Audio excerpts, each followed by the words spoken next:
And we're back, ladies and gentlemen. The second semifinals of the day between Synergy and Team PL is what we're going to go with there. A team consistent, pretty much a Polish team coming out here. So Synergy is a name we haven't seen in some time. I believe the first time I ever casted them was Agora's, the Agora's Rising Solstice, which was, we randomly named that because I felt like changing the name for an event one time. And they put on quite a clinic. However, the team name is the same, but the roster itself consists of, I believe, players from both the Russian community as well as the European community. So we're going to see how they perform there and see if they live up to the name, the hype behind the name of Synergy, Gyms. It's a mixture of a couple of previous teams. You have Topclip, formerly of Oxygen. I think Materium was on Frost, I believe, in the past when there was Team Frost, and they've kind of been melded into one team here with Synergy, and they've been looking incredibly strong. We saw them play yesterday, incredibly aggressive play coming out from them. I believe we only managed to get one game because the second match was forfeited by the enemy team. But on the other hand, PolacyZpolskiPL, Nice. That was nice. Nailed it. They are a group of Polish friends. I've been speaking to Satori for quite a while. They're just a bunch of friends that decided we're going to enter this tournament, see what we can do, and have a bit of fun with it. And Satori, although he was mainly a support main, was actually playing carry yesterday. So I'm interested to see if he goes back onto the support or if he's going to stick to playing carry from the other games as well. I'd imagine having a high-level understanding of the support role, that knowledge transcends very easily into the carry role, because you understand what your support is looking for, and I think it's actually can yield really good results having that very high-level understanding of one role and how it relates to playing in the carry position. But the only way to see is to get into a draft, Gems, and I'm going to hit that button, and we're into the draft. So second semifinals, Team Synergy and Team Poland.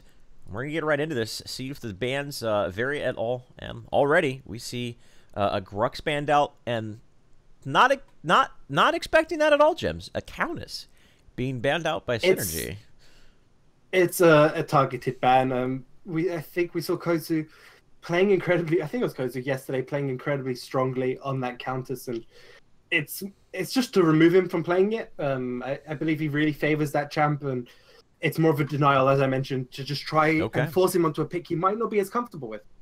It's interesting because that opens up, obviously, Decker, Belica. Severog is going to be the choice here for Team PEL, putting priority into that jungler who is just such a presence throughout the course of the match. And with Grux being off the field, that means that Synergy isn't going to get the two, I think, most highly contested junglers in the current meta, in the current state of the game. Of course, there still is a Rampage and a couple other options available, but Synergy has the options. If they want to go with both Decker and Belica, that is a lot of zone control and CC. You know, it can run Belica mid and Decker in her support role. Not ideal, but if that's something that they are comfortable with doing, that absolutely could really establish themselves a strong draft and just very strong team fighting and pick off potential in the lanes.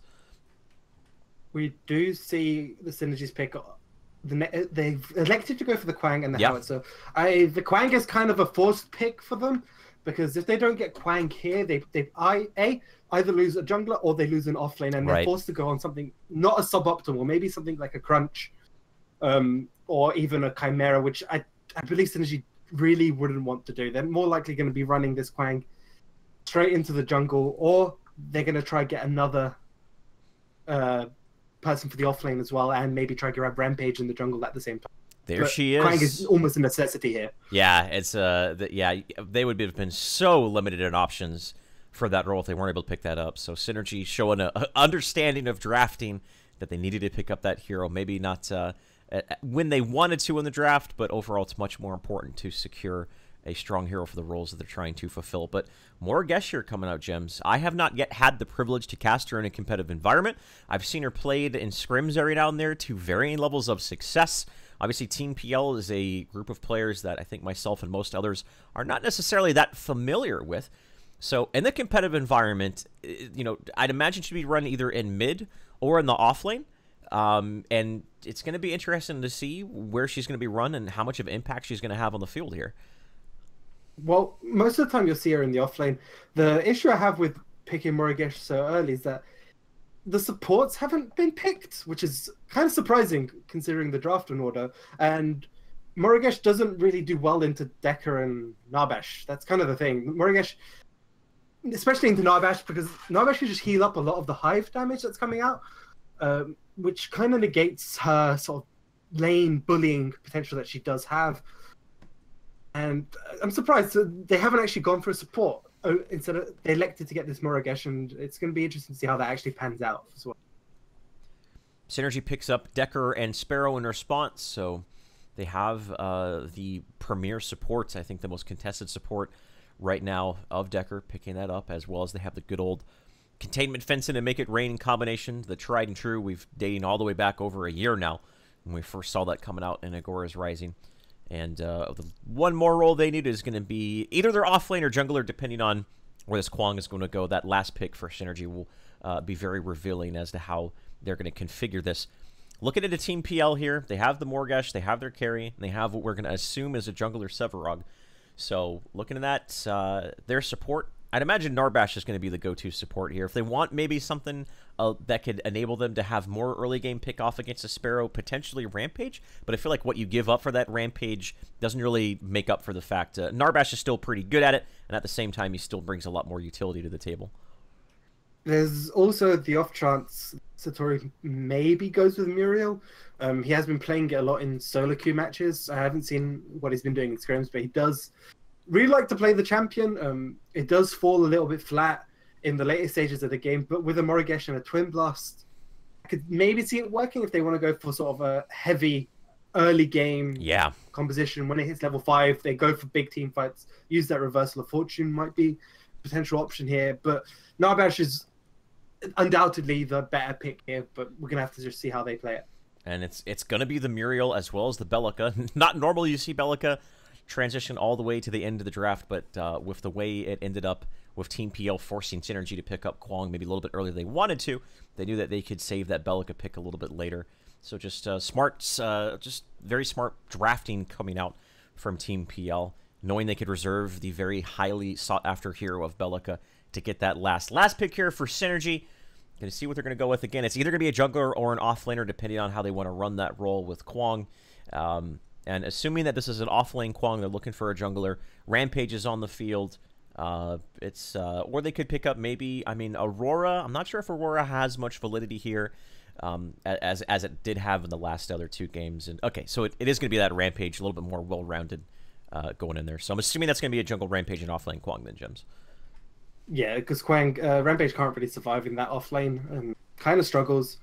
Can't really CS too easily. But in the jungle, his clear is a bit slower, but he's pretty healthy. It's a pretty healthy clear, just not as fast as some of the other junglers. So he might not hit that level 3 when they need him to, around that 3-minute mark. So maybe see a gank for that, try get a kill instead. From the Rampage to the stun, it still is incredibly strong, even after the nerfs that have happened. And that might just be enough for them to get that early game aggression that they might need to sort of propel them into the later stages of the game, because they have Emrak on this Sparrow. Yeah, it's going to be Rampage sort of compensating for the inherent, I don't want to say weakness, that's maybe a little bit strong, but the compensating for the fact that Synergy's early game is not quite as strong as that of Team PL's. I mean, Muriel, Morgesh, Twin Blast, Sevarog. That is a lot of fighting potential. You throw the Bellica in there with Seismic Assault as well. Obviously, here the Neural Disruptor isn't as strong as the early game as it used to be, but even then, we never saw Bellica picked for her ultimate. It's always for the utilization of the Void Drone and the Seismic Assault. So, yeah, I think Team PL, they can gain a lot of momentum in the early stages of the game and just essentially transition that momentum into an economical advantage through control of the Raptors, which is pretty much what all these teams are doing right now. And the current meta is exactly that. Gaining control around that 10-minute mark and just retaining control of the Raptors and sort of just transitioning out of that over to Orb Prime.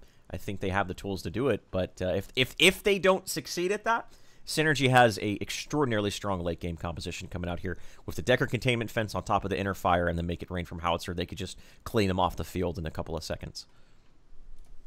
Yeah, it's gonna be around the Raptor pit that the first couple of fights are gonna really impact what's gonna happen this game. And who's going to take control. As you mentioned, people like to take control of the pit. For us, that means having wards around it, managing to secure the Raptors as well, and then transition that into the later stages, as we mentioned. But the thing is, PolacyZpolskiPL have a really strong early game team. Muriel is not the strongest support in general. Late game, those shields don't provide nearly enough as they should. I checked carry like Abra, so he's going to have a little bit less protection in late stages, not as much crowd control him either. So it's going to be tricky. I feel like overall, if Synergy can get to the later stages of the game, Synergy will win this game. But if the early game is controlled here, as I suspect they might do from PolacyZpolskiPL, it's all for them to take and snowball from there. Well, let's get into the game. Let's do it. Let's do the thing, Jims. Okay. In 5, 4, 3, 2, 1. Gentlemen, ladies, and all those in between, welcome to Agora's Rising. Whoa! Welcome to Agora's Rising. What year is it, Jims? Hello? Welcome to Paragon Competitive League, EU number 4. Good lord, we went back in time a little bit there. So much talk about Agora's Rising. I went back to my old ways here. Is it 2015? I know, what is this, man? It's crazy talk. Welcome to Kings of the Storm. Now I'm really dating myself. We're going to have over in blue is... you know what? I'm going to... you can do blue. Over in orange, Mort on Decker, Talkfoot on Howitzer, Mrock on Sparrow, Nick Eagle on Kwong, and Obel on Rampage. And that's going to be Synergy, boys. And on the side of PolacyZpolskiPL, we have Kozu on that Morogesh Prodigy, on the Belka Satori, on that Muriel, PolacyZpolskiPL on the Sevarog, and Abra on that Twin Blast. Again, just a tight grouping of the teams as they put in some deep forward-facing wards and a little bit of dewarding action going over here by the Orb Prime Pit as they were right next to each other. And so that's going to be actually, yeah, Synergy's going to get the better vision there as they were able to deward immediately. We see Abra on the Twin Blast. It's Abra. I'm saying that correctly, Gems. Probably. Okay. I'll take the probably. I'll take the probably. We see him pulling the lane. For those of you not familiar, what you just saw right here, him aggroing the lane and pulling it to the side. Essentially, what that causes is a little bit of the damage of the creep gets staggered. Of course, Satori pulls the aggro there. But the damage of the creep gets staggered, and it enables it to where the ranged creep of the off-lane wave doesn't die. It almost dies. And when that happens, you actually have 2 ranged creep, and those 2 ranged creep essentially push the wave out, essentially freezing the lane. So that's a technique very frequently seen. So for those of you maybe newer players trying to understand the smaller nuances of the game, just slightly pulling that creep wave to the side over by that body of water there will enable you to hold that lane away from the tower and make the offlaner very hesitant to push out. Yeah, you can already see Nicky was just trying to push his... You get the last couple of hits, but push the lane all the way up as far as he can, because it's already pushing anyway. Exactly. If he can get it into that tower, he can get it to try and push back down to him. It's kind of the only way he can do it. If like Satori and Abra do go for like the few hits as we see them do now, oh no, that can reset the lane back in his favor. A very early level 1 gold buff was being assisted by Obel on Rampage, and then Obel walked away thinking that, and there goes Kwong there, but they actually tethered the gold buff right as Mrock was going to get the last hit, and it completely reset it. So they essentially just wasted an entire wave of CS, completely gone because they were trying to do the gold buff and ended up not able to get it. So that's not a good way to start the game, but not easy to recover off of that, no doubt about it. Not going to be too damaging. It is going to put Emrak a little bit behind in terms of creeps, but even though he missed the whole wave, he's still equal to Abraham. Sevarog did not calculate the shadow planed Obel picks Rampage right there, as he was pretty confident in his ability to pick up a kill right there, but instead a boulder from the Shadow Realm is going to result in him getting picked off. And what was potentially a dead to rights kill right there. But get themselves on the board. Nick Eagle just doing his thing. And yeah, that's sort of the other way to battle the wave when it's frozen like that on the other side of the field, is to just... Okay, the wave is going to be pushing out. It's time to just push this out as hard as I can to get it to come back to me. So it's almost a literal tug of war in the off lane going on over here when you're looking at the ability. Just we're starting to see creep manipulation in Paragon, and that is sort of a higher level thing that we haven't seen up until this point in time. And the reason that fills me with joy is we're starting to see teams are starting to get an understanding of this game that I don't even think Epic necessarily expected at this stage. And it's a beautiful thing to see. Just small little strategical advantages are the beauty of Paragon and the beauty of MOBAs. You also see offlaners intentionally go and take a little bit of damage, because then the creeps change aggro, which means that they can get a push towards them. Nikiko, as you can see, just took a little bit of damage, makes the lane come towards him a little bit quicker under his tower, so he can get that extra CXP, extra levels, hit that level 5 when he needs to, and farm a lot more safely as well. So there's a lot going on in this battle of this lane right here than meets the eye. And over here, we do see just the final moments of Sevarog's life get taken out here. So you mentioned into the draft here, Gems, and you were on point. Early game aggression coming out, and that is exactly what they're doing, and they're netting themselves kills. Early game aggression, early game rotating is always a double-edged sword. If you're constantly rotating around and looking for kills but not netting those kills, you can find yourself at a little bit of an economical disadvantage, but more importantly, on your jungler, you really want to make sure you don't get behind on levels, especially come that 10-minute mark. So, but they have been able to secure those kills, have had firm river control thus far, and are really starting to clearly display that even though they might have, their draft might be a little bit more late game oriented, they're still not afraid to go fisticuffs in the early stages of the game. There's the knockup mine into the boulder as well. Another beautiful execution, another kill over to Synergy. What is surprises me is PolacyZpolskiPL has fallen a little bit behind the early stages. He did manage to keep a kill, which is keeping his points up, but in terms of his impact, for someone who really favors Sevarog over most other junglers, hasn't had as great of an impact as we'd like to have seen him have, considering his games yesterday where he was all over the map, controlling every single fight. Synergy, not a team he's been able to do that against so far. Morgesh is level 5, which you're expecting to see. Tokflick has wrapped around the weak side of the jungle. And I mean, R2000 rocket, a landmine, he's going to use it. Maybe the R2000 rocket, actually just barely not enough mana. A little bit of a miscalculation here. He thought he had the range for the landmine, didn't think he had to use the R2000 rocket. Could have been a kill on Morgesh. Nonetheless, he already used his R2000 rocket just before and was on cooldown from... That's how Morgesh managed to get so low. Gotcha. Nonetheless, they're still going to force her back. And still are going to keep her from preventing her from farming, and also enable this push into the tier 1 tower in the off lane. So Morgesh in this off lane thus far, she's been safe. She's gotten 20 CS, which is actually pretty good considering the circumstances. 20 CS on an off laner against the Decker and the harassment potential. Doing a fairly decent job, and now actually looks like is going to get a kill onto Sparrow. So completely underestimating this Morgesh. Sparrow gets taken out, and here comes the Sevarog to try to find some more kills. Speed boost forward, trying to find a little bit more damage. If the Hive lands, Tokflit is dead. Is there enough mana right there? I don't think there is enough mana, actually, for her to get another Hive off, but it doesn't matter. As he drops down to the ground, he is joined with arms wide open by Sevarog. Swings the hammer, gets the kill. Looking for more. Maybe they can pick up this Decker here. Decker should die. All they gotta do is get an auto attack. Sevarog is able to get away, so juggling the tower aggro, very well executed right there. All off of the heels, I think. To be honest, a misplay from Mach right there. Gets taken out by Morgesh. He does get taken out. Obel coming here as his Rampage enraged form.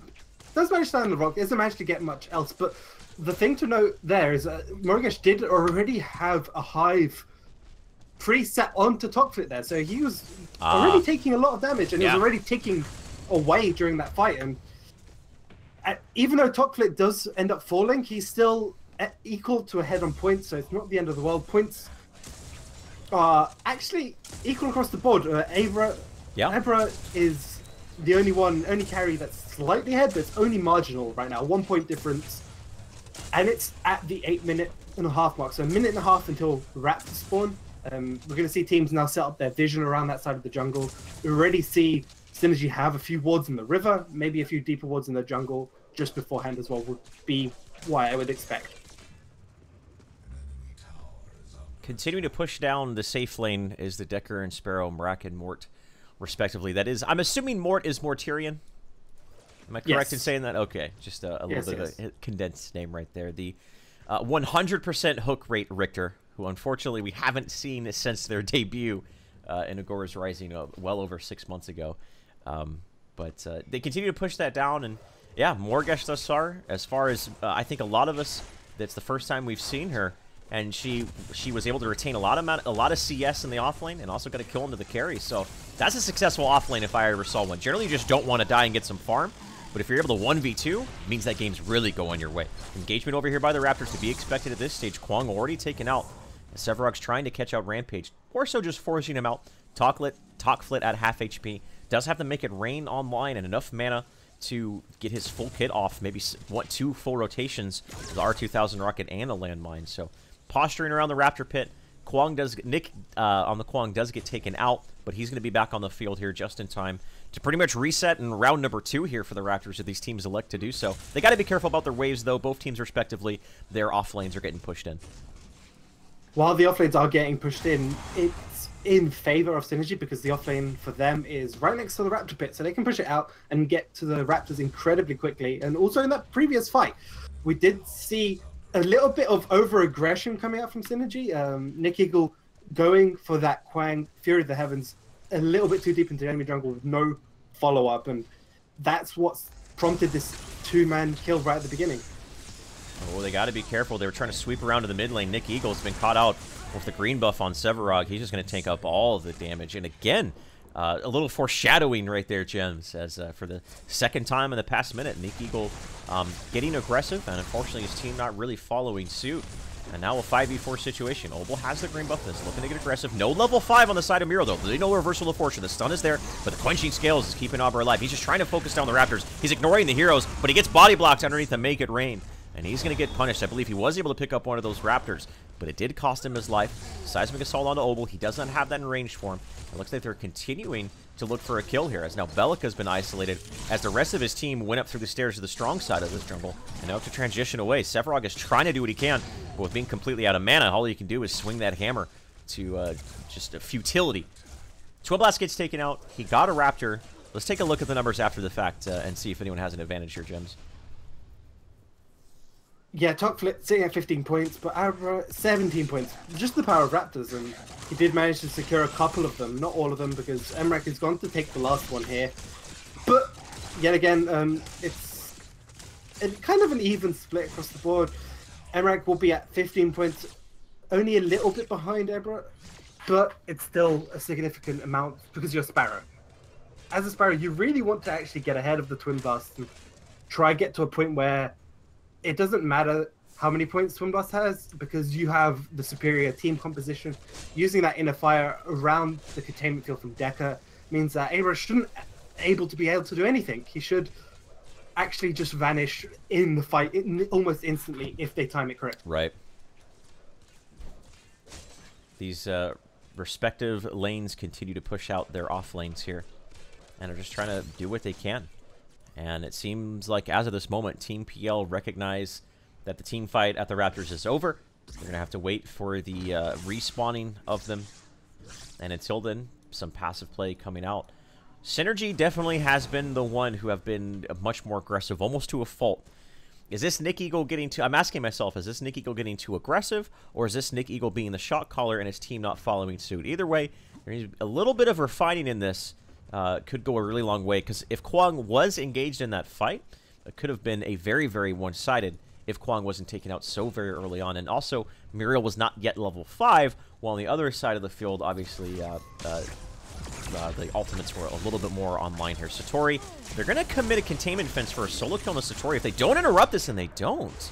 But she actually reversal of fortunes into the Twin Blast, and Twin Blast is going to get taken out. So they do get a kill on the Twin Blast there, but at quite a big expense, forces out the containment fence.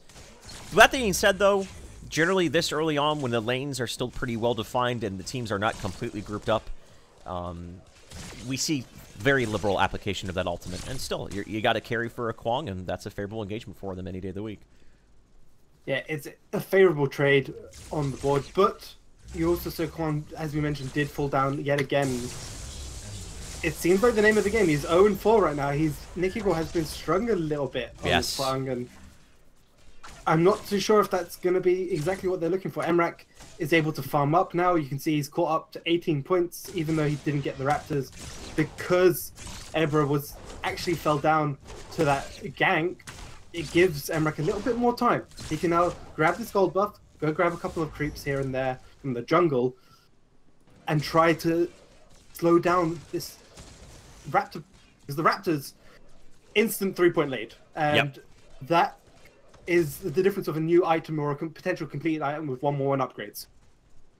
Taking a look at the build from Abra here, he is at that 21 card points. He has the pretty usual triple Madstone. He actually went double Madstone into a Wind Carver Blade, now picking up the triple Madstone gem. So this continues to put more emphasis into just getting those, you know, smaller item cards to get the upgrade bonus as quickly as you can, and see if it just try to build out from there, and then transition into a little bit of a later. Some Twin Blasts start to transition into crit a little bit earlier, but the way his kit works, especially with his grenades doing as much damage as they can, almost sort of for the same purpose of the reason why they don't go crit right away is because you have Piercing Arrow for Sparrow, and as well as the grenades from Twin Blast. Both abilities on carries that actually do respectable amounts of damage, and that really has sort of dictated the builds out of these respective carries due to that fact. Murdoch, not so much. He doesn't really have an ability that does a lot of damage. He's just pure auto attack in his ultimate. So the transition of these builds, and imagine after this we'll start going into crit.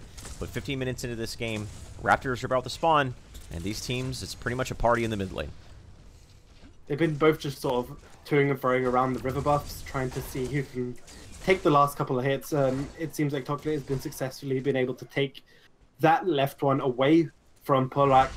And again, here is the fight. Oh man, the triple subjugate, but where's the follow? It's not there. There's the double seismic assault, and here comes Morga sweeping in from the mid lane through that wall of fog. But they got to be careful. The containment fence as well as the make it rain. That's 4 people right there. This could be huge for them. The containment fence drops, and they are able to miss the last barrage, but it doesn't matter. Satori gets taken out, not able to do much of anything here. Obel, he's trying to keep himself alive. He has no mana. He's going to get taken out by the Ventilate of Abra. That was so very tense right there on both sides. A 4-man containment fence. The Piercing Arrow through the wall is going to catch him out. Nick Eagle, there we go. He finally able is to redeem himself after being 0-4-0, and they are going to be able to come out of this engagement. Synergy is the Subjugate's going to land. That looked so good for Team PL right there, Jims. There's a triple Subjugate into the double Seismic Assault, but they got a little bit greedy. They put themselves into a very, very awkward position. A 4-man containment fence into a Make It Rain, and after that, that is so difficult to recover from a team fight after getting caught out of position like that. Yeah, they did manage to land the crowd control, but no damage was piled on top of it. So that you could see Synergy go, look, oh, their crowd control is down. We can re-engage now. Yep. They have nothing. We can fully utilize all of our own skills. They don't have these to fight with us with. We didn't take much damage. We just popped something like a quenching or more, and we're already ready to go for the next fight. And as you saw, came filled in to Make It Rain. Kind of summed up the fight there, and there wasn't much they can do, and it ended up being, I think, what, 3-for-1 fight across the board, and Raptors going over for Synergy. And that was even with, they barely were able to get that containment fence alive, and that was with Muriel Shields, Honor the Pure, and Quenching Scales. And they still almost all died with the click of 2 buttons coordinated at the right moment. So that was very close for being a very, very good team fight for Team PL, but you always have to respect Decker Howitzer no matter what. That combination has been one of the most punishing combinations when it comes to poor positioning in the game. And speaking of which, Obel is trying to keep himself alive, gets knocked into the air, Colossal Blow used very quickly, and he gets taken out by the time his feet even touch the ground. So as we, these teams continuingly to go after each other's throat.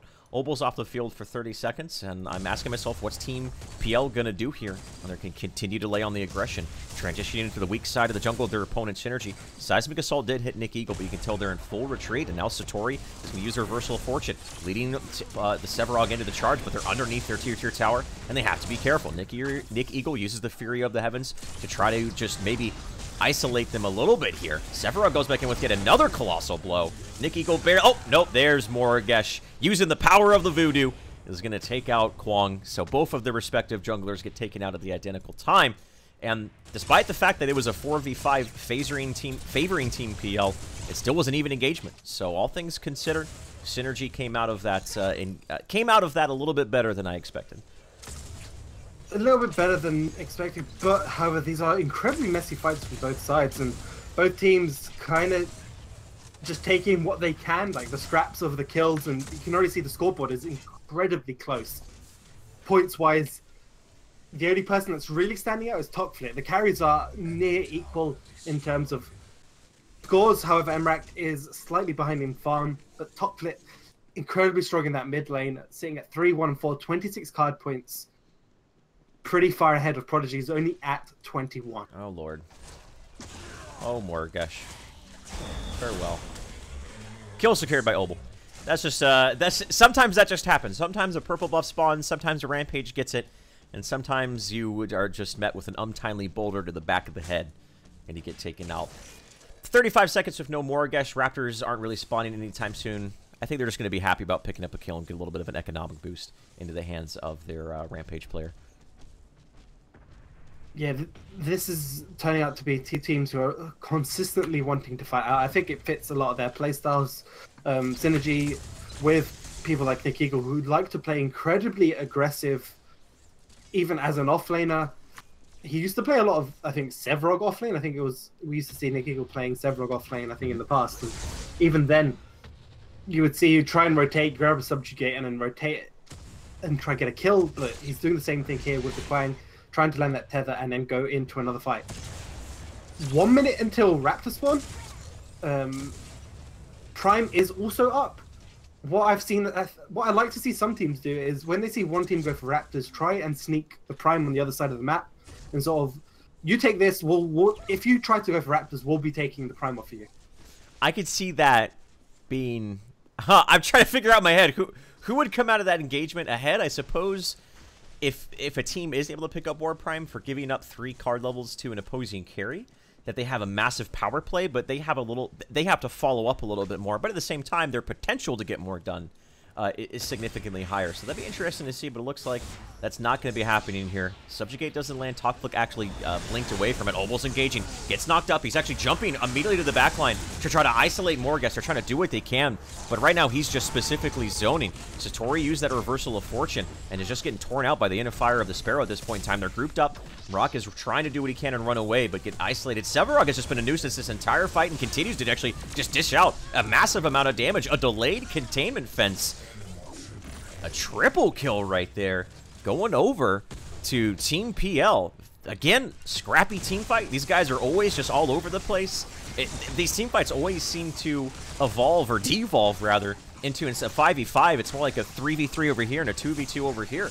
And that's going to be a very favorable engagement for them, as well as Raptors. So that's looking good. There was maybe a little bit of a marginal lead over to Synergy, but that game, that just potentially busted this game wide open if they're able to get more off the heels of this. Yeah, Ebra is now on 35 points. He's now ahead of the pack. He was fairly equal because of that 3 kills that happened in that fight, and because of those Raptors, he is sitting at 36 card points. He's got that blink shot as well. It's getting to that point where he's going to start selling some of his cheaper items and upgrading into these more expensive ones. And as we see, that is in and of itself going to be pretty scary, especially if he goes down the crit route or when he gets those crit cards. Nick Eagle, he was pretty far behind. His early game, it went 0-4-0. He's still 0-5-4. But his farm, he's been able to catch up on farm. He does have the double adamant edge as well as the Sage's Ward.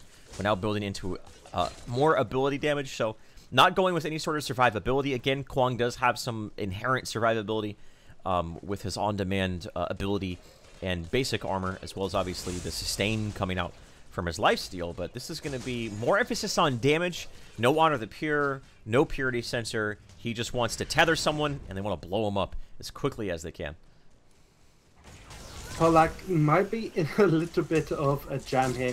Kind of caught out by 4 members of Team Synergy. I suspect this is going to be a free pickup here. Who gets the last hit? It's Tokflik.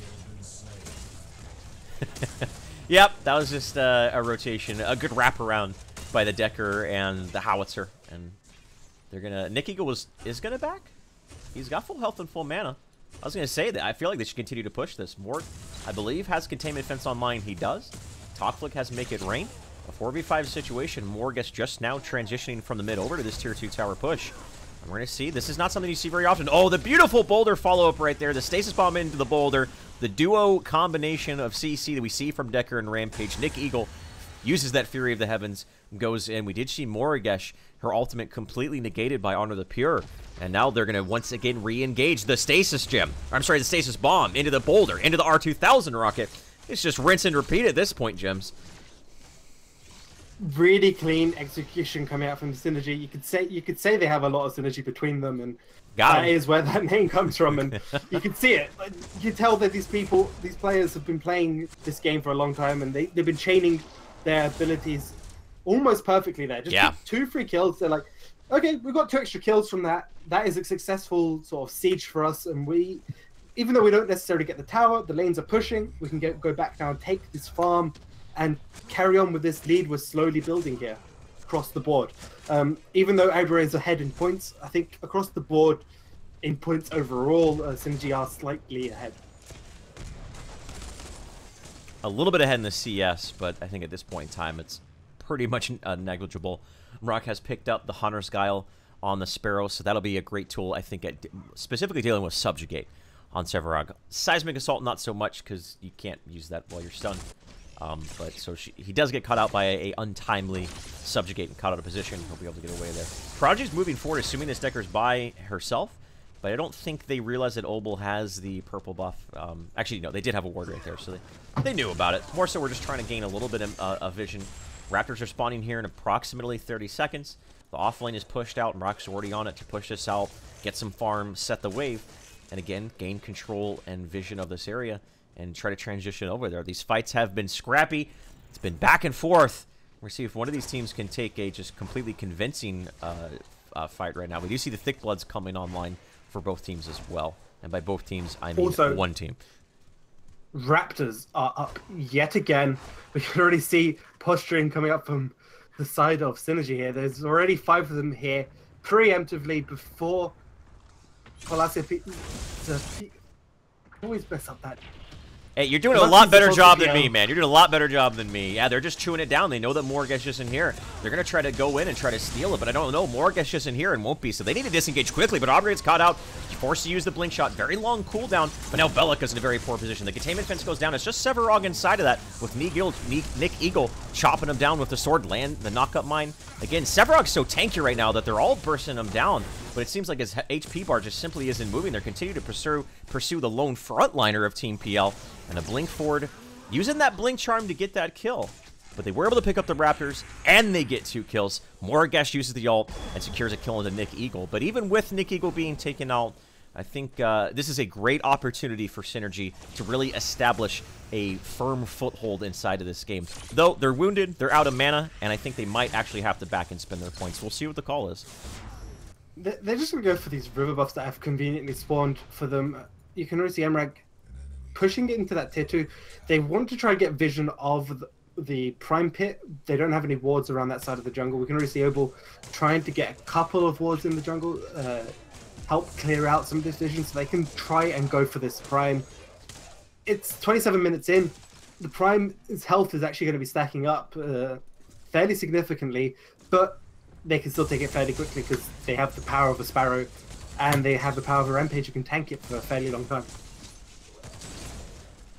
I have not felt Satori's presence throughout the course of this game, and even during her power spike, I really didn't feel like Muriel was getting much value out of these team fights. A much more reactive play from Muriel, which isn't always bad, but anytime we see a Muriel really really making big plays and opening up the field for her team is with proactive plays, queuing up the reversal of fortune as one of your teammates engages and mitigate all the damage, and then also use that snare to keep people together and follow it up. And I feel like that just simply has not been the case here.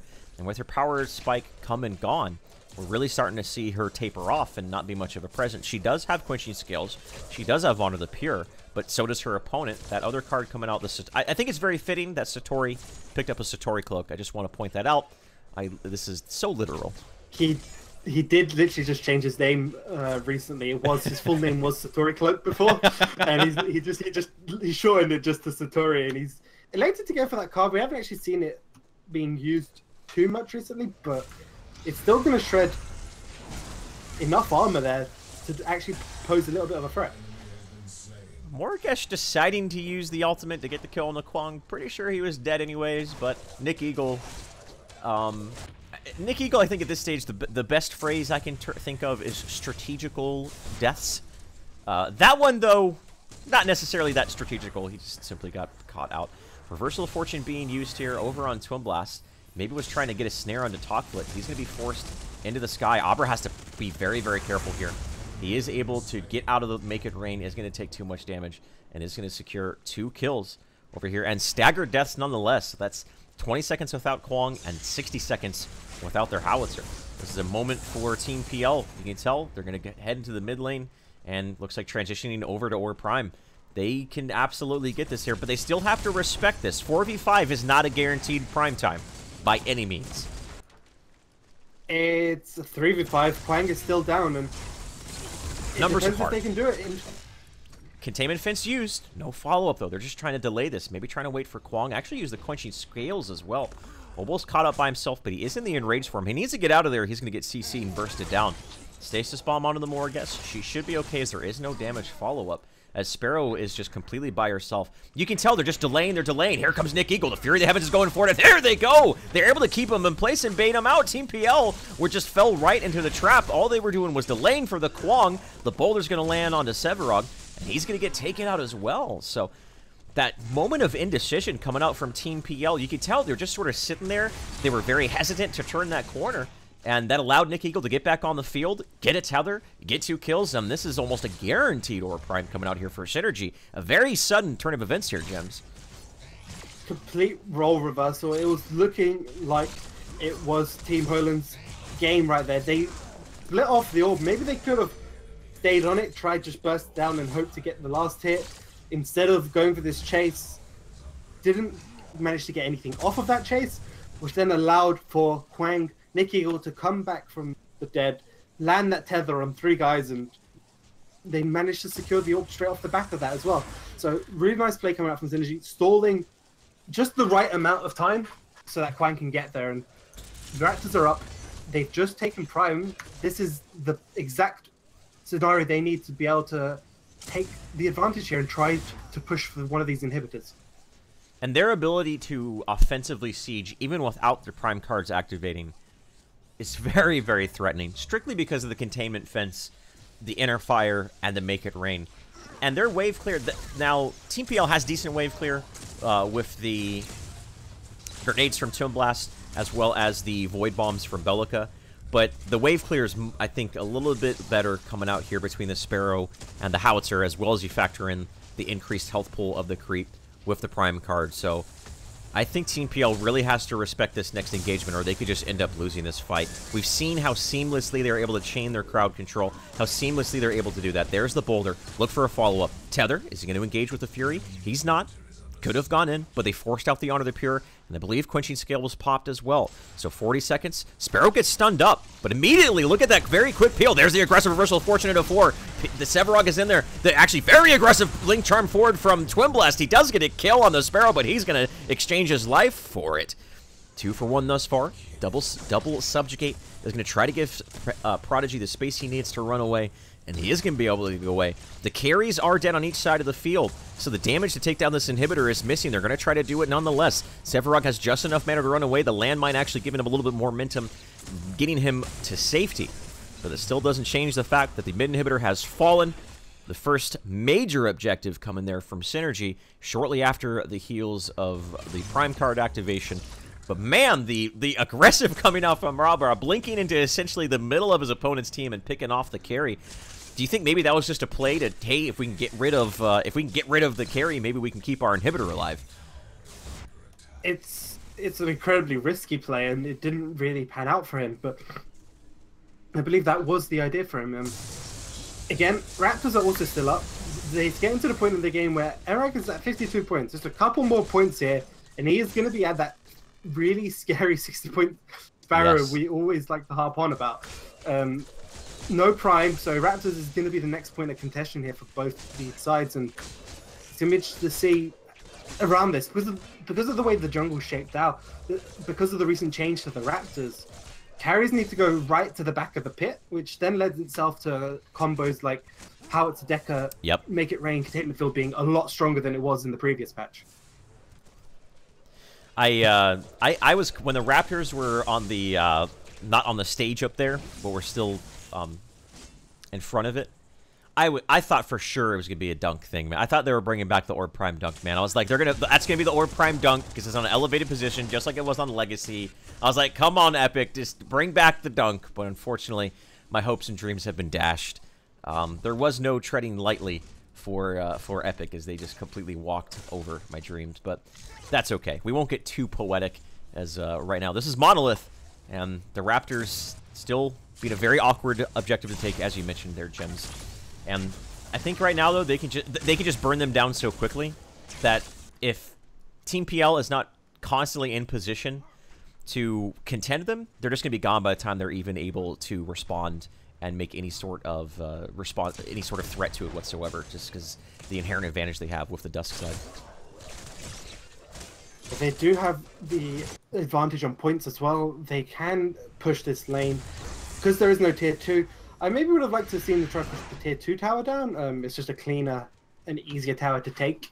They can get, most likely for free. I doubt PL will want to actually defend it as aggressively as they did for the inhibitors. So it's one of those things where, because Satori's pushing out that lane, they can't actually take it right now.